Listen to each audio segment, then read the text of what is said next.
السلام عليكم ورحمة الله وبركاته. الحمد لله وكفى وسلام على عباده الذين اصطفى أما بعد. فقد قال الله سبحانه وتعالى في القرآن العظيم: أعوذ بالله من الشيطان الرجيم. بسم الله الرحمن الرحيم. من عمل صالحا من ذكر أو أنثى وهو مؤمن فلنحيينه حياة طيبة ولنجزينهم أجرهم بأحسن ما كانوا يعملون. وقال تعالى: من عمل صالحا فلنفسه ومن أساء فعليها. وقال تعالى: وذروا ظاهر الإثم وباطنه. صدق الله العلي العظيم. وقال النبي صلى الله عليه وسلم: الكيس من دان نفسه وعمل لما بعد الموت، والعاجز من أتبع نفسه هواها وتمنى على الله الأماني. وقال عليه الصلاة والسلام: لا يزيد العمر إلا البر ولا يرد القدر إلا الدعاء وإن الرجل ليحرم الرزق بالذنب يصيبه. وقال عليه الصلاة والسلام: من أحب أن يبسط له في رزقه ويمسأ له في عسره فليصل رحمه، أو كما قال عليه الصلاة والسلام. اللهم صل على سيدنا محمد وعلى آل سيدنا محمد كما صليت على إبراهيم وعلى آل إبراهيم إنك حميد مجيد. اللهم بارك على سيدنا محمد وعلى آل سيدنا محمد كما باركت على إبراهيم وعلى آل إبراهيم إنك حميد مجيد. கண்ணியத்திற்குரிய அல்லாஹ்வின் நல்லடியார்களே, பெரியோர்களே, சகோதரர்களே, அல்லாஹ் சுப்ஹானஹு வ தஆலா நம்முடைய சிறிய பெரிய அனைத்து பாவங்களையும் மன்னித்து அவனுடைய ரஹ்மத்தையும் மன்னிப்பையும் பெற்ற நல்லோர்களுடைய கூட்டத்திலே அல்லாஹ் எல்லோரையும் ஒன்று சேர்த்து வைப்பானாக. நீண்ட ஆயுளையும் உடல் ஆரோக்கியத்தையும் நிறைந்த செல்வத்தையும் போதும் என்ற மனதையும் அல்லாஹ் நம் அனைவருக்கும் தருவானாக. கண்ணியத்திற்குரித்தானவர்களே, அல்லாஹினுடைய பேர் உபகாரம், புதிய வருடம் நம்மளை எல்லாம் அடைந்திருக்கிறோம். ஹிஜ்ரி 1447. ஒவ்வொரு வருடமும் ஹிஜ்ரிகள் வருது போகுது. நம்முடைய நாட்களை, நம்முடைய நேரங்களை, நம்முடைய காலங்களை நாம் கணக்கிட்டு பார்க்கணும். நம்முடைய அமல்கள் எவ்வளவு கூடியிருக்கு, எவ்வளவு குறைஞ்சிருக்கு, பாவமான காரியங்கள் இருந்து நாம் எவ்வளவு தவிர்ந்திருக்கிறோம் என்று நமக்கு நாமே கேள்வி கணக்கு கேட்டுக்கொள்ள வேண்டும். ஹிஜ்ரி என்பது வரலாற்றில் மிக முக்கியமான ஒன்று. ஹிஜ்ரியுடைய இந்த ஆண்டு என்பது சையதுனா உமர் ரலியல்லாஹு அன்ஹு அவங்களுடைய காலத்தில் ஏற்படுத்தப்பட்ட ஒரு அமல். இந்த ஆங்கில மாதம் என்பது, ஆங்கில காலண்டர் என்பது சையதுனா ஈசா அலைஹிஸ்ஸலாமுடைய பிறப்பு. இன்னைக்கு 2025 அப்படின்னு சொன்னால் சையதுனா ஈசா அலைஹிஸ்ஸலாம் பிறந்து 2025 ஆண்டுகள் ஆயிடுச்சு. இது நசரானிகளுடைய பழக்கம். சையதுனா ஈசா அலைஹிஸ்ஸலாமுடைய பிறப்பை அவங்க தன்னுடைய நாட்களாக, மாதங்களாக, வருடங்களாக ஆக்கிக் கொண்டாங்க. அபூ மூசா அஷ்அரி ரலியல்லாஹு அன்ஹு ஒரு நாட்டினுடைய கவர்னர். இவங்க சையதுனா உமர் ரலியல்லாஹு அன்ஹு ஒரு கடிதம் எழுதி அனுப்புறாங்க. உமர் ரலியல்லாஹு அன்ஹு அமீருல் மூமினீன், அனைத்து கவர்னர்களுக்கும் ஒரு ஜனாதிபதியாக இருக்கிறாங்க. உமர் ரலியல்லாஹு அன்ஹு கடிதங்கள் வந்துகிட்டே இருக்கும் ஒவ்வொரு கவர்னருக்கும். இப்போ அபு மூசா ரலியல்லாஹு அன்ஹு சொன்னாங்க, உமரே, நீங்க அனுப்பக்கூடிய கடிதம் எது ஃபர்ஸ்ட் வந்துச்சு, எது இரண்டாவதாக வந்துச்சு என்று நம்மளால ஒரு கணக்கிடப்பட முடியல. அதனால் ஒரு நாட்களை நாம் அமைத்து கொண்டால் நல்லா இருக்கும், மாதங்களை வருடங்களை அமைத்து கொண்டால் நல்லா இருக்கும். இவங்களுடைய ஆலோசனை பேர்ல தான் சையதுனா அமீருல் மூமினீன் ஹஜ்ரத் உமர் ரலியல்லாஹு அன்ஹு அன்று இருந்த சஹாபாக்களை எல்லாம் ஒன்று சேர்த்து ஆலோசனை செய்கிறாங்க. இஸ்லாத்திற்கு என்று நாட்காட்டிகளை உருவாக்கணும். எப்படி உருவாக்குறது? 3 விஷயம் தலைப்பாக வைக்கப்படுது. முதலாவது, எல்லா சஹாபாக்களும் ஒரு அபிப்பிராயம் கொடுக்குறாங்க. ஸல்லல்லாஹு அலைஹி வஸல்லம் அன்னவர்களுடைய பிறந்த நாளை நம்முடைய வருடமாக ஆக்கிக் கொள்ளலாம். நபி எப்போ பிறந்தாங்களோ அதுதான் நமக்கான ஒரு நாளாக இருக்கும், வருடமாக மாதமாக அமைச்சுக்கணும். சையதுனா உமர் ரலியல்லாஹு அன்ஹு உடனே மறுத்துட்டாங்க. இது நசராணிகளை பின்பற்றுவதை போல ஆயிடும். இரண்டாவது தலைப்பு சொல்லப்படுது, நபி அவர்களின் மரண நாளை நம்முடைய நாட்களாக ஆக்கிக் கொள்ளலாம். யாரும் மறக்காம இருக்க முடியாது. அதனால நம்முடைய நபி என்னைக்கு மரணமாகினார்களோ அந்த நாளை நம்முடைய வருடங்களாக நாட்களாக ஆக்கிக் கொள்வோம். சையதுனா உமர் ரலியல்லாஹு அன்ஹு இதையே மறுத்துட்டாங்க. நபி அவர்களின் மௌத்து என்பது நமக்கு சந்தோஷமான ஒரு செய்தி கிடையாது, இந்த உம்மத்திற்கு ஏற்பட்ட பேரழிவு. நபியுடைய மௌத்துங்கிறது சாதாரணம் கிடையாது. ஒரு தந்தையை இழந்து நிற்கக்கூடிய ஒரு மகனை போல, ஒரு தாயை இழந்து நிற்கக்கூடிய ஒரு மகனை போல தான் நபியை இழந்து நம்ம நிற்கிறோம். நபி மௌத்தானதை சந்தோஷப்பட்டுக்கிட்டு கொண்டாட முடியாது. மூன்றாவதாக ஒரு அபிப்பிராயம் சொல்லப்படுது, நபி ஸல்லல்லாஹு அலைஹி வஸல்லம் அவர்கள் மக்காவிலிருந்து மதீனாவிற்கு ஹிஜ்ரத் செய்த பயணத்தை நம்முடைய வருடங்களாக ஆக்கிப்போம். சையதுனா உமரை எல்லாம் ஒத்துக்கிட்டாங்க. இது சரியான கூற்று. அப்ப எப்ப நபி அவங்க ஹிஜ்ரத் செஞ்சாங்கன்னு சொன்னா ரபியுல் அவ்வல் மாதத்துல தான் மக்காவிலிருந்து மதீனாவுக்கு புறப்பட்டு நபி போறாங்க. ஆனா நம்முடைய அரபி மாதங்களை பார்த்தோம்னு சொன்னா முஹர்ரம்ல இருந்து ஆரம்பிக்கும்.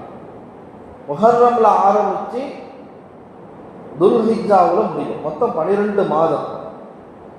ஏன் ரபியுல் அவ்வலை முதல் மாதமாக கொண்டு வரப்படலை அப்படின்னு சொன்னா, ஸல்லல்லாஹு அலைஹி வஸல்லம் அவர்கள் மதீனாவிற்கு ஹிஜ்ரத் புறப்படுவதற்காக ஆயத்தமான மாதம், தயாரான மாதம் முஹர்ரத்திலே நீத்து வச்சுட்டாங்க.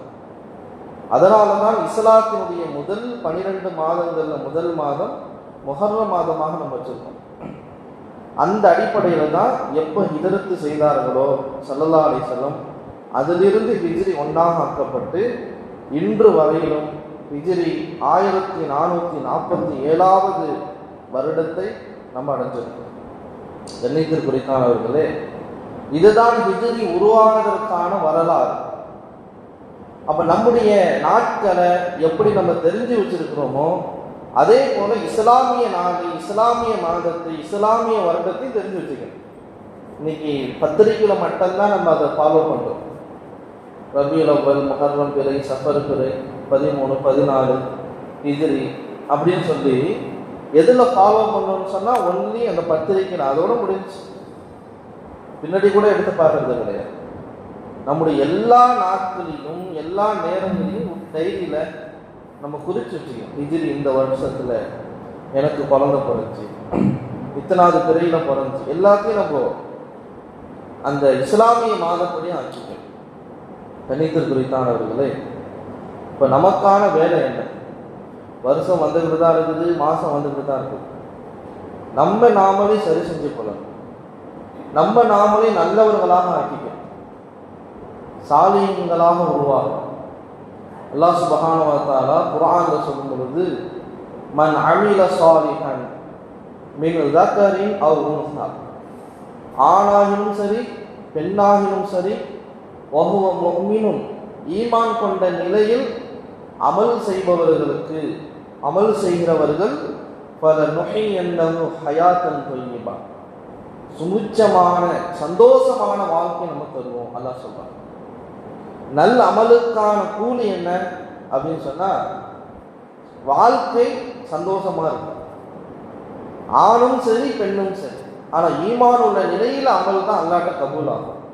கண்ணியத்திற்கு குறித்தானவர்களே, அதனால வாழ்க்கையில நம்முடைய அமல்களை அதிகப்படுத்தி நல்லவர்களாக வாழணும். அல்லாஹ்ட்ட நல்லதை மட்டும்தான் கேட்கணும், கெட்டதை விட்டு அல்லாஹ்ட்ட பாதுகாப்பு தேடணும். சையதுனா இப்ராஹிம் அலைஹிஸ்ஸலாம் துஆ செஞ்சாங்க, ரப்பி ஹப்லி மினஸ் சாலிஹீன், சாலிஹீன்களிலிருந்து எனக்கு நீ ஒரு நல்ல குழந்தையை கொடு. சையதுனா இப்ராஹிம் கேட்ட துஆ. சாலிஹீனான நல்லடியாரான ஒரு குழந்தையை கொடுன்னு கேட்டாங்க. அல்லாஹ்வும் குர்ஆன்ல சொல்லும் பொழுது வஹப்னா லஹு மினஸ் சாலிஹீன், சாலிஹீனான ஒரு நல்லடியாரான ஒரு குழந்தையை தான் நம்ம யாருக்கு கொடுத்தோம்? இப்ராஹிம் அலைஹிஸ்ஸலாம். இஸ்ஹாக் அலைஹிஸ்ஸலாமும் சரி இஸ்மாயில் அலைஹிஸ்ஸலாமும் சரி, ரெண்டுமே நபிமார்கள், ரெண்டு பேரும் நபிமார்கள். அவங்களுடைய சந்ததிகள் இருந்து அல்லாஹ் நபிமார்களை கொண்டு வர செஞ்சாங்க. அல்லாஹ்ட்ட எதை கேட்கணும்னு சொன்னா, சாலிஹான நல்லவர்களாக வாழ்றதை தான் கேட்கணும். நல் அமல்கள்னு சொன்னா வெறுமனை தொழுகிறது இல்லை. எது எல்லாம் இஸ்லாத்தில் நல்லவைகளாக சொல்லப்படுதோ அவை அனைத்தும் அமலே சாலிஹ் தான், நல்ல அமல்கள் தான். லா தஹ்கிரன்ன மினல் மஅரூஃபி ஷைஆ, ஸல்லல்லாஹு அலைஹி வஸல்லம் சொன்னாங்க, நன்மையான காரியங்களில் எதையுமே நீங்க மட்டமாக அற்பமாக கருதாதீர்கள். எந்த அளவுக்கு சொன்னாங்கன்னா, வலவ் அன் தல்கா அஹாக பிவஜ்ஹி தல்கின், உன்னுடைய முஸ்லிமான சகோதரனை பார்த்து ஒரு புன்முறுவலாக சிரிக்கிற இந்த சிரிப்பை கூட நீ கேவலமா கருதாத. இந்த சிரிப்புக்கு தபஸ்ஸுமு ஃபி வஜ்ஹி அஹீக லக ஸதகா, உனக்கு சதக்கா செஞ்ச நன்மை எழுதப்படும். வெளியில போறோம், பைக்ல போறோம், எதுக்கு வரவங்களை பார்த்து ஒரு பொன்முறுவலா சிரிக்கிறோமே, இந்த சிரிப்புக்கு நன்மை எழுதப்படும். பாதையில போயிட்டே இருக்கும் பொழுது முள்ளு கடக்குதுன்ட்டு தூக்கி ஓரமா போடுற, இதுக்கு உனக்கு நன்மை கிடைக்கும். ரேஷன் கடையில் அரிசி வாங்கிட்டு இருக்கும் போது ஒரு பெண்மணி அரிசி முடிய தூக்கும்போது வண்டியில் தூக்கி வைங்களம்பா, இது தூக்கி வைக்கிறீங்க, அதுக்கு நன்மை இருக்கு. கிணற்றுல ஒருத்தர் வாளியை வச்சு தண்ணீர் அரைச்சிக்கிட்டு இருக்காரு, அவரால் முடியல, நீங்க அரைச்சி கொடுக்குறீங்க, இதுக்கு நன்மை இருக்குது. நன்மையான காரியம் எதுவாக இருந்தாலும் ஸல்லல்லாஹு ஆக குறிப்பிட்டு சொன்னாங்க, உன் சகோதரனை பார்த்து நீ புன்முறுவல் கொடுப்பதாக இருந்தால் மட்டமா கருதாத. அல்லாஹ்ட்ட சாலிஹான அமல்கள் செய்யக்கூடிய தௌஃபீக்கை கேட்கிறேன். அல்லாஹும்ம ஜஅல் ஸரீரதி கைரம் மின் அலானியதி, என் உள்ரங்கத்தை வெளிரங்கத்தை விட அழகாக ஆக்கிறியா அல்லாஹ். வஜஅல் அலானியதி சாலிஹா, எனது வெளிரங்கத்தை சாலிஹான நல்ல அமல்கள் செய்யக்கூடிய உறுப்புகளாக உடைகளாக பார்க்கறதுக்கு நல்லா இருக்கு. கெட்டு போகாம இருக்கிறதுக்கு பேர் தான் சாலிஹுங்கிறது. ஒன்று கெட்டு போயிடுச்சுன்னு சொன்னா அது நல்லதுன்னு சொல்ல மாட்டோம். அப்படிப்பட்ட சாலிஹானவர்களாக நம்முடைய வாழ்க்கையை நம்ம மாற்றிக்கொள்ளணும். கண்ணியத்தில் குறித்தானவர்களே, நல்ல அமல்கள் செய்வதற்கு வாழ்க்கையில என்ன கொடுக்கும்? ஆயுளை நீளமாக்கும். யார் நீண்ட நாள் வாழணும்னு சொல்லி ஆசைப்படுறாங்களோ அவங்க என்ன செய்யணும்னா, அதிகமாக நல் அமல்கள் நன்மையான காரியங்களை செய்யணும். லா யஸீதுல் உம்ர் இல்லல் பிர், நன்மையான காரியம் ஆயுளை நீளமாக்கும். ரொம்ப நாள் வாழலாம்.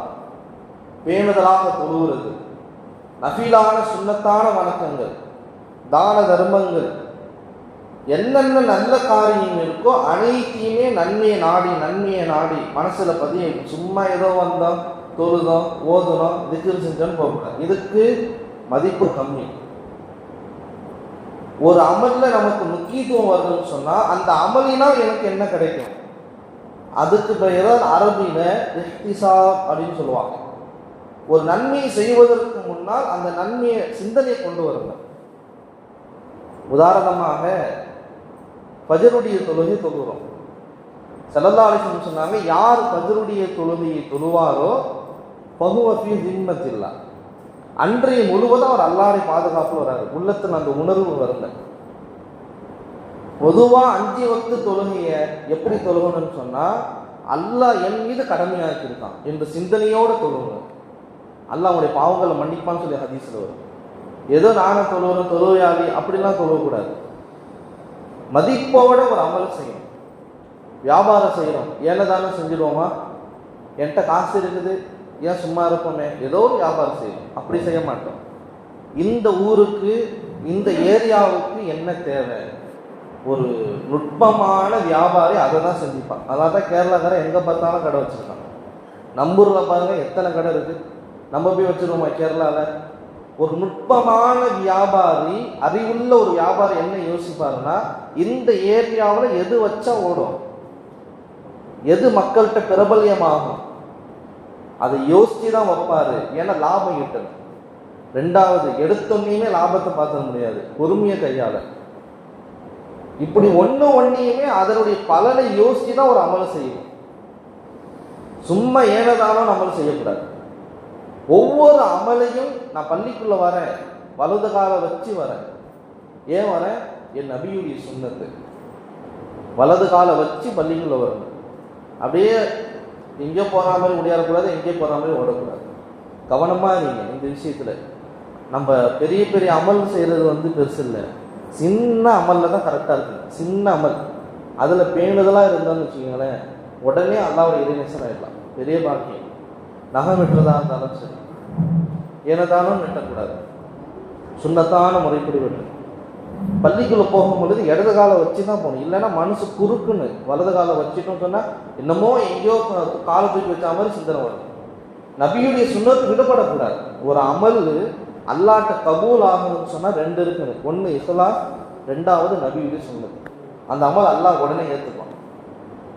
சையதுனா மூசா அலைஹிஸ்ஸலாமும் எதிர்த்த ஃபிரௌனும் அவனுடைய படையும் எப்படி ஈமான் கொண்டாங்க? ஃபிரௌன் மட்டும் ஈமான் கொள்ளலை, ஆனால் ஃபிரௌனுடைய சீடர்கள் ஆகிய அந்த சூனியக்காரன் எல்லாமே ஆமன்னா பி ரப்பி மூசா வ ஹாரூன் எப்படி ஈமான் கொண்டாங்க தெரியுமா? உலமாக்கள் எழுதுவாங்க, அந்த ஃபிரௌனுடைய சூனியக்காரங்க எல்லாம் வந்த வேடம், உடை, அந்த முறை என்ன தெரியுமா? மூசா அலைஹிஸ்ஸலாம் ஆட மாதிரி இருந்துச்சு. ஒரு நபியினுடைய ஃபாலோவிங் அந்த மக்கள்கிட்ட இருந்ததுனால, சுன்னத்தான கோலம் இருந்ததுனால அல்லாஹ் எல்லாத்துக்கும் ஹிதாயத்தை கொடுத்தான். இதான் அந்த ரகசியம், அந்த சம்பவத்தினுடைய ரகசியம். ஒரு அமலை செய்யறோம்னு சொன்னா அந்த அமலினால் எனக்கு என்ன கிடைக்கும்? அப்ப ஆயுள் நீளமாகுவதற்கு முதலாவது நம்ம செய்ய வேண்டிய அமல் நல்ல அமல்களை அதிகப்படுத்துறது. யாரையும் திட்டக்கூடாது, ஏசக்கூடாது, எல்லாருக்கையும் அன்பா பழகணும், கரெக்டாக தொழுகணும், திக்ர் செய்கிறது, குர்ஆன் ஓதுறது, பாதையில் கிடக்கக்கூடிய பொருள்களை அகற்றுறது, எல்லாமே நல்ல காரியம்தான். 2வது, நம்முடைய தக்தீரை மாற்றக்கூடிய சக்தி படைச்சது துவா. ஸல்லல்லாஹு அலைஹி வஸல்லம் சொன்னாங்க, துவா இருக்குது ஒரு மனிதனுடைய விதியை மாற்றிடும். 3வதாக சொன்னாங்க ஸல்லல்லாஹு அலைஹி வஸல்லம், வ இன்னர் ரஜுல லா யஹ்ரமு ரிஸ்க பிதன்பி யுஸீப், ஒரு மனிதனுக்கு வர வேண்டியது தடுக்கப்படுவதற்கான காரணம் அவன் செஞ்ச பாவம். ஒன்று வர இருந்தது நம்மளை விட்டு போகுதுன்னு சொன்னால் ஏதோ ஒரு பாவம் நம்மளை நல்லது அடையிறதை விட்டு தடுக்கணும். அதனால வாழ்க்கையில் பாவத்தை விட்டு தடுது. அதனால தான் அல்லாஹ் குர்ஆன்ல வதரு லாஹிர இஸ்மி வ பாத்தினா, வெளிரங்க அந்தரங்க பாவத்தை விட்டு தவிர்த்து கொள்ளுங்க அல்லாஹ் கட்டளையிட்டான். கண்ணித்து குறித்தானவர்களே, அல்லாஹ் இடத்துல மௌத்தை கேட்கக்கூடாது. யாரெல்லாம் என்னை மௌத்தாக்கிடு, எனக்கு சோதனை நிறையா வருது, கேட்கக்கூடாது. ஸல்லல்லாஹு அலைஹி சொன்னாங்க, அல்லாஹ் இடத்துல இப்படி கேட்கணும், நான் வாழ்வது ஹைராக இருந்தால் ஃபாஹினி, என்னை வாழவு, நான் மரணிப்பது தான் எனக்கு நலவு என்று இருந்தால் ஃபதவஃபனி, என்னை மரணிக்கிச்சு. இப்படி தான் அல்லாஹ்ட்ட கேட்கலாமே தவிர சோதனையுடைய பீடையின் காரணமாக என்ன மௌத்தாகிடு என்ன மௌத்தாகிடு அப்படின்னு அல்லாஹ்ட்ட கேட்கக்கூடாது. ஆயுள் நீளமாவதற்கு 2வது அமல் ஸல்லல்லாஹு அலைஹி வஸல்லம் ஹஜ்ரத் அனஸ் ரலியல்லாஹு அன்ஹு பார்த்து சொன்னாங்க, யா அனஸே அஸ்பிகுல் உதுஅ யுஸது ஃபி உமுரிக், ஒலுவை கரெக்டாக செய்ய உன்னுடைய ஆயுள் கூடும்னு சொன்னாங்க. ஏதோ கையை கழுவுறது, மூஞ்ச கழுவுறது, அல்லாஹ் பார்க்குறாரு. இந்த முட்டிக்கை இது வரைக்கும் தான் ஹத்து ஒழு செய்கிறது. இதுக்கு மேலெல்லாம் செய்யக்கூடாதுன்னு கிடையாது. ஒழு எந்த அளவுக்கு செய்வீங்களோ அந்த உறுப்பு அப்படியே நாளைக்கு பிரகாசமாக நிற்கும். ஸல்லல்லாஹு அலைஹி வஸல்லம் சஹாபாக்கள் கேட்டாங்க, எத்தனையோ பேர் இருப்பாங்களே, ஆதம் அலைஹிஸ்ஸலாம், நூஹ் அலைஹிஸ்ஸலாம், எல்லா நபிமாருடைய உம்மத்து இருப்பாங்களே, இதில் இவங்களாம் உங்களுடைய உம்மத்து யாரை சொல்லலாம், எப்படி நீங்கள் தெரிஞ்சுப்பீங்க? ஸல்லல்லாஹு அலைஹி சொன்னாங்க, என் உம்மத்தினார்களை இந்த ஒழுவினுடைய பிரகாசத்தை கொண்டு தெரிஞ்சுப்பேன். அவங்க அப்படியே பல பல பல பல பல மின்னுவாங்க. அப்போ குளிக்கும் பொழுது ட்ரெஸ் இல்லாமல் தான் இருக்கும். கடைசியாக குளிக்கிறதுக்கு முன்னாடி ஒழு செஞ்சுட்டு கடைசியாக குளிச்ச பிறகு காலை கழுவிட்டு வந்தால் பிரச்சனை இல்லை. ஆனால் குளிக்கிறதுக்கு முன்னாடி ஒழு செய்யலை, குளிச்சா அப்படியே வரக்கூடாது, ஒழு செஞ்சுட்டு தான் வரணும். அந்த குளிக்கிறதுக்கு முன்னாடி காற்று பெருந்துருச்சு இல்லை சிறுநீர் கழிச்சிட்டோம்னா திரும்ப ஒழு செஞ்சு தான் ஆகணும். குளிச்சா அப்படியே ஒழு இருக்குது அப்படிலாம் நினைக்காதீங்க. சுத்தமாயிட்டோம், அல்ஹம்துலில்லாஹ், அவ்வளோதான். அப்போ ஒழு செய்யும் பொழுது இப்போ பலீனை வச்சு ஒரு பலீனை வீட்டில் ஒழு செய்யணும், பலீன் தான் போட்டிருக்கோம். இது வரைக்கும் நல்லா செய்யுங்க, நல்ல உறுப்புகளை தேய்ங்க, கவனமாக ஒழு செய்யும். இந்த இடத்துல படாது தண்ணி, இந்த முட்டியில் தண்ணி படாது, இந்த கை விரல்களில் தண்ணி படாது. காலை சும்மா இப்படி இப்படி இப்படி அழகாக ஆட்டிட்டு வந்துடுறோம். இந்த பாதத்தில் தண்ணி படுதுன்னு சொன்னால் அவன் பாத நரகத்துக்கு தான் போவான்னு சொன்னாங்க நபி. காயை வச்சு தேய்ங்க காலை, உறுப்புகள் அந்த காலை விரலில் உள்ள நுனி விரலில் சுண்டு விரலால் வச்சு கோதி கழுவுங்க. அடைந்து வளைந்து கழுவும் பொழுது முகத்தை, இரு காது சோனை, நெற்றியிலிருந்து தாடி குழி வர, மெலுசான தாடி உள்ளவங்க அப்படியே மேலே இப்படி தடவிக்கலாம், அடர்த்தியான தாடி உள்ளவங்க கையை இப்படி விட்டு கோதும். அந்த தாடியை மோதிரம் போட்டிருக்கோம், லூஸாக இருக்குது மோதிரம், ஒழு செய்யும் பொழுது அசைச்சிக்கணும். டைட்டாக இருந்தால் கழட்டிங்க, லூஸாக இருந்தால் அசைச்சிக்கலாம். அப்படி தண்ணி படுங்க இந்த இடத்துல. இப்படி வேணதெல்லாம் நீ ஒழு செய்யுதுன்னு சொன்னால் யுஸது ஃபி உம்ரி, அல்லாஹ் உன் ஆயுளை நீளமாக்குவான்னு சொன்னாங்க. ஒழு செய்கிறது அவ்வளோ பெரிய பரக்கத்து இருக்குங்க. ஒழு நம்ம சாதாரணமாக நினைக்கிறோம், ஒதுவுக்கு அவ்வளோ பெரிய நூறானியத்து. சுத்தம் இல்லாதவர்கள் அல்லாஹ் பள்ளிக்கு வர வைக்க மாட்டான், அதான் ஒழு. ரெண்டாவது சொன்னாங்க, ஃபஸல்லிம் அலா உம்மத்தி, யாரெல்லாம் பார்க்குறியோ பார்க்குறவங்களாம் பார்த்து அஸ்ஸலாமு அலைக்கும், நல்லா இருக்கீங்களா, சலாம் சொல்லு. யக்ஸுரு ஹஸனாத்து, உனக்கு நன்மை அதிகமாக கிடைக்கும். வைதா தகல்த ஃபி பைத்தி ஃபஸல்லிம் அலா அஹ்லி, வீட்டுக்குள்ளே போனாலும் சலாம் சொல்லு. யக்ஸுரு ஹைரு, வீட்டில் நலவுகள் அதிகமாக பரக்கத்து உண்டாகும், வீட்டில் பரக்கத்து கிடைக்கும். ஃபஸல்லி ஸலாத்துல் முஹா, லுஹாவுடைய தொழுகையை பேணுதலாக தொழு. 10 மணி, 9:30, 10:30, 11 மணி, உச்சிக்கு முன்னாடிக்குள்ளே தொழுதுங்க. லுஹாவுடைய தொழுகை குறைந்தபட்சம், அதிகபட்சம் 12, 8 ரகாயத்து, குறைந்தபட்சம் 4 ரகாயத்து. லுஹாவுடைய தொழுகை நீ தொழு. இது முன்னோர்களின் வளமையான ஒரு அமல், எல்லா நபிமார்களும் எல்லா நல்லோர்களும் செஞ்ச ஒரு அமல். ரிஜுக்கில் யாருக்கு கஷ்டம் இருக்கோ, எவ்வளோ சம்பாதிச்சாலும் யாருக்கு பரக்கத்து இல்லையோ, ரொம்ப கஷ்டப்படுறீங்களோ, சலாத்து லுஹா தொழுவுங்க. பெரிய நசீபு. அல்லாஹ்வுடைய தூதர் ஸல்லல்லாஹு அலைஹி வஸல்லம் சொன்னாங்க, ரிஜுக்கை இழுத்துக்கிட்டு வரும். 10:30, 10 மணிக்கிட்ட தொழுவேன். ஆஃபீஸு டியூட்டி இருக்குது, ஸ்கூலுக்கு போகணும், தொழ முடியாத ஒரு நிலை. உலமாக்கள் சொல்லுவாங்க, இஸ்ராக்குடைய நேரத்தில் சூரியன் உதயமாகி முதல் 2 ரகாயத்து இஸ்ராக்குடைய நியத்தில் தொழுவுன்னு, அடுத்த 2 ரகாயத்து லுஹாவுடைய நியத்தில் தொழுவும். தொழுது பழகுங்க. அல்லாஹ் வாழ்க்கையில் எண்ணத்தை அள்ளி கொடுப்பான், ரிஜுக்கு பரக்கத்தை அல்லாஹ் கொடுப்பான், வருமானம் போதும் என்ற மனதை உருவாக்கும்.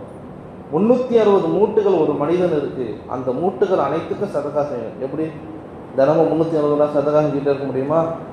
ஸல்லல்லாஹு அலைஹி சொன்னாங்க, 2 ரகாயத்து லுஹா போதுமானது. 360 மூட்டுகளுக்கும் சதகா செஞ்ச நன்மை கிடைச்சிடும். வாழ்க்கையில் நீண்ட ஆயுள் வேணும்னு சொன்னால் 3வது அமல், மன் அஹப்ப அன் யுப்ஸத லஹு ஃபி ரிஸ்கி, இரணா எனக்கு பரக்கத்தாக கிடைக்கணும். வ இன் ஸஅலஹு ஃபி அஸரி, நீண்ட ஆயுளோட வாழணும்னு சொல்லி ஆசைப்படுறவங்க, ஃபல் யஸில் ரஹிமஹு, உறவை சேர்ந்து வாழட்டும். ரொம்ப கஷ்டமான ஒரு அமல், உறவை சேர்ந்து வாழ்றதுங்கிறதுக்கு அவ்வளோ பெரிய கஷ்டம். ஆனால் அதில் தான் வெற்றி எல்லாம் வச்சுருக்காங்க. ரொம்ப நாளாக வாழணும், நீண்ட ஆயுளோடு வாழணும்னு சொன்னால் உறவை சேர்ந்து வாழணும். உறவுக்காரங்க இருக்காங்களே, சில நேரத்தில் நம்மளுக்கு கடுப்பேற்றுறாமலாம் நடந்துப்பாங்க, எதையுமே கண்டுக்கக்கூடாது. லில்லாஹி. இந்த ஒரு வார்த்தை போதும். லில்லாஹி, அல்லாஹ்வுக்காக வேண்டிய மன்னிச்சு விட்டுருக்கோம். அல்லாஹ்வுக்காக வேண்டிய நம்ம எல்லாத்தையும் விட்டு கொடுக்குறது. எதுக்கு எடுத்தாலும் விட்டு கொடுத்துட்டே இருக்க முடியுமா? அவன் என்னை கண்ணியப்படுத்த தேவையில்லை.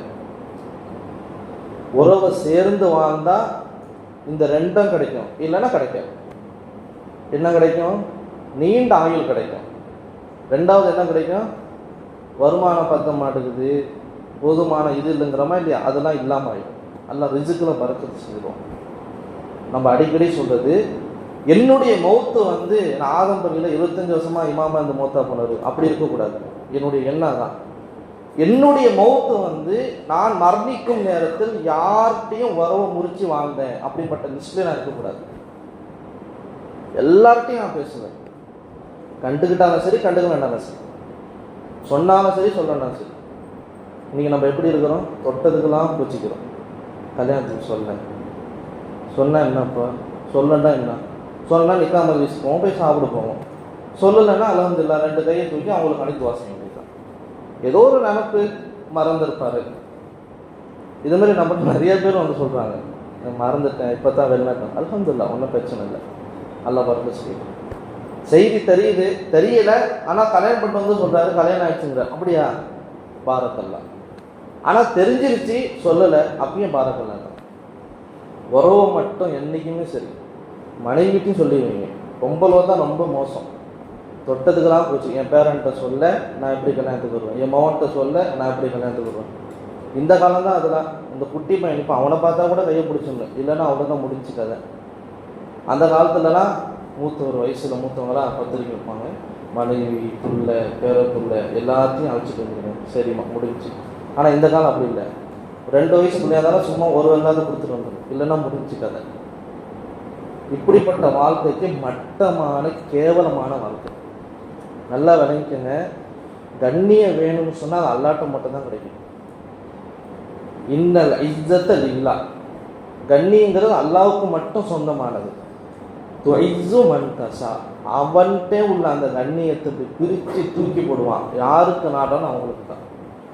ஆனால் கண்ணியத்தை யார்ட்டையும் எதிர்பார்த்தாங்க. கண்ணியத்தை எதிர்பார்த்தீங்கன்னா இந்த பிரச்சனை தான் வரும். தேவையில்லாமல் சண்டை வரும், தேவையில்லாமல் கோச்சிப்போம். தயவு செய்து உறவை சேர்ந்து வாழக்கூடிய விஷயத்தில் பேணுதல் காட்டுங்க. யார் கோச்சிக்கிட்டாலும் நீங்கள் போய் பேசுங்க. என்ன கிடைக்கும், என்ன எதிர்த்து கிடைக்கும்? அவன் அப்படி செய்கிறான், எப்படி எதிர்த்து? நீங்கள் கையை தூக்குனீங்கன்னா அல்லாஹ் உடனே கபூல் ஆக்கிடுவான். அதான் உறவு சேர்ந்து வாழ்றதுல கிடைக்கக்கூடிய மிகப்பெரிய ஒரு பாக்கியம். துவா கபூல் ஆகும். உறவை சேர்ந்து வாழலன்னு சொன்னால் என்னத்தான் கத்துனாலும் கதனா துவா கபூல் ஆகும். நீண்ட ஆயுள் வேணும்னு சொன்னால் அதிகமாக நல்ல அமல்கள் செய்யணும், ஒதுவை பேணுதலாக செய்யணும். 3வது அமல் உறவை சேர்ந்து வாழணும்.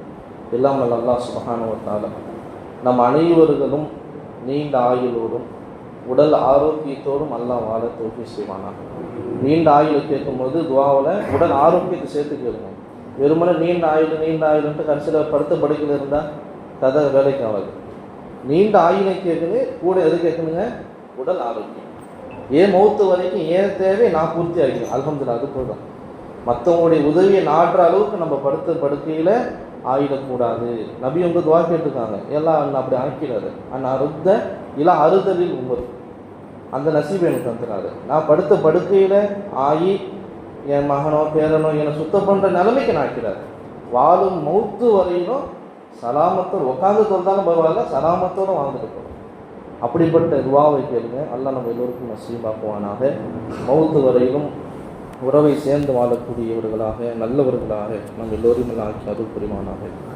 ஆமீன். வாஹிரு தஅவானா அல்ஹம்துலில்லாஹி ரப்பில் ஆலமீன்.